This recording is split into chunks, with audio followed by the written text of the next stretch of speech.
I do have this video over here about South Georgia's haunting past. But can I voice act? But first, can you smack the like button and subscribe? This will help me a lot till I reach 260 subs. Alright, let's put the capitals on and let's start. Dun, dun, dun, dun, dun.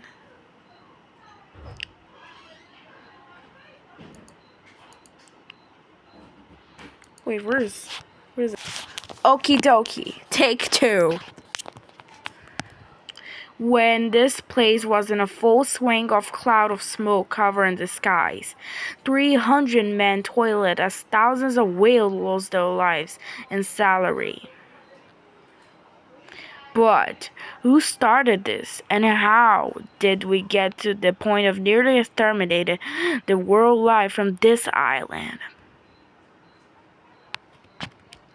National Geographic presents. How is it possible that life can come back from the dead? The island of South Georgia was the scene of one of the worst wildlife massacres in history. Species drive to near extinction, the whirling waves were abandoned. This is an always inspiring story of how, a given chance, nature can bounce back on a scale if not going to believe. I pause here because my mom giving me some milk. My name is Birdie, and I'm National Geographic wildlife filmmaker. This is Resurrection Island. Wildlife. Resurrection Island. This is Resurrection Island. 5 or 6 days sailing ahead of us. 870 miles. Cause stuff on the bar and a horn porter. We are on the way.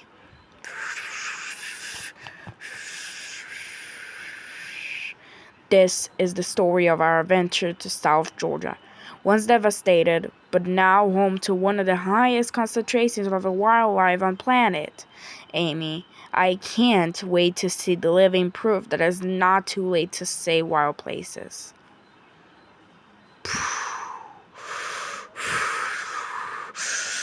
I cannot make this out of the sea. I'm so bad at that. Bugs. Chili. But I thought I was bad now. We hit the Antarctic circumpolar current, the largest wind-driven current on Earth, with sudden shifts in temperature and visibility. Wow, 34, and we bumped into this really weird airy sea fog, and it's fine for us to imagine it must have been like for the first people coming to South Georgia.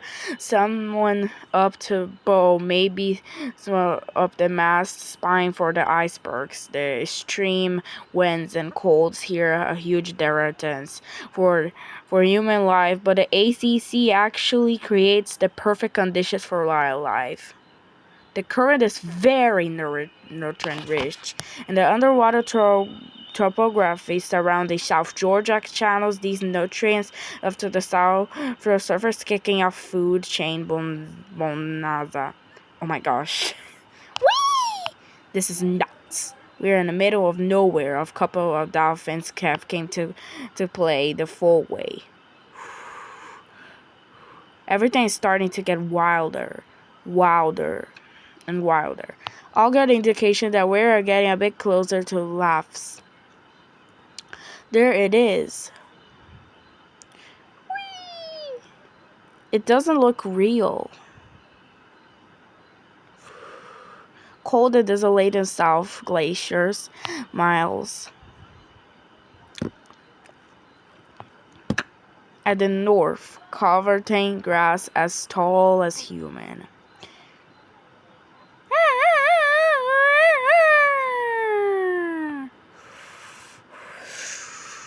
Where the Captain Cook first arrived here in 775, he thought he had finally found Antarctica, but after rounding the southern tip, he realized it is just an island.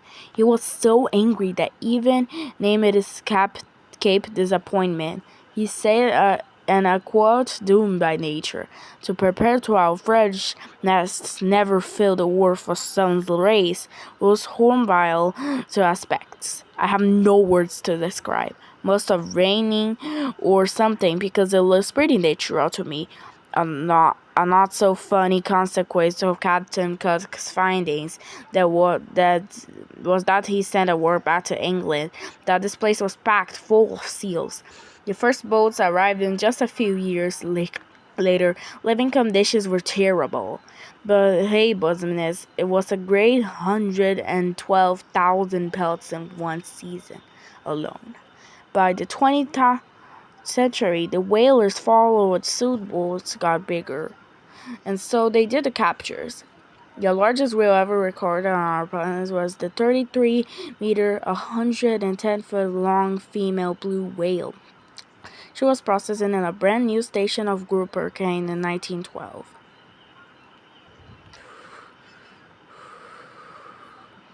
South Georgia became the principal location for all land-based whaling in the Southern Hemisphere. 300 men were sent here. They brought their families. They played football. They built a church. Over 175,000 whales were killed. Seals depleted from millions to just 400 individuals. And the boats brought an invasion of egg-eating rats that ran riot to the bird colonies.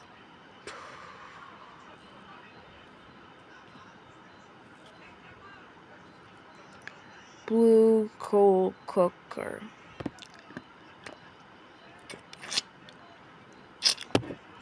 It's so eerie. And to think that we had the understanding that there's only so hard that we can push populations of whales and seals, but we just kept going and going and going because it was all short-term and gain, not long-term sustainability.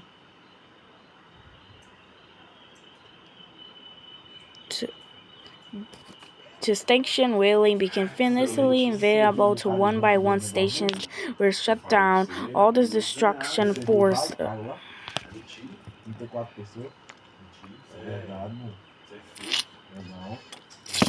Fala não, senhor. Forced us to reckon today.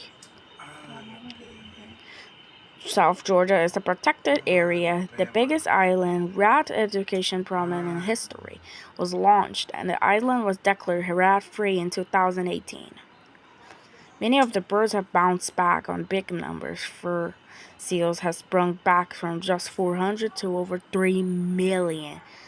This contrast sums up South Georgia. This place was once all about death now.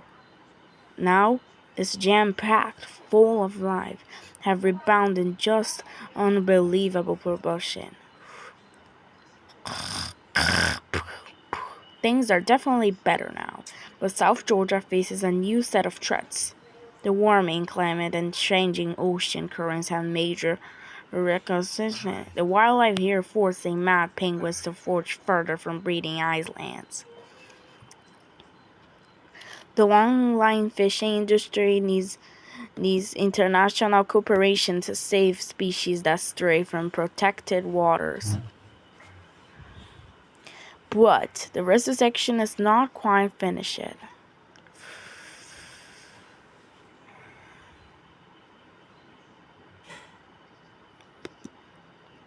Southern right whales are the longest living animals, and so there's a good chance that one of these whales was alive when sailing was going on in South Georgia. So to know that they're now coming back, they're having to go at some mating. It's great news for the whales, great news for South Georgia, and also great news for the whole concept of a second chance. Make sure we give or more of our wild places a second chance.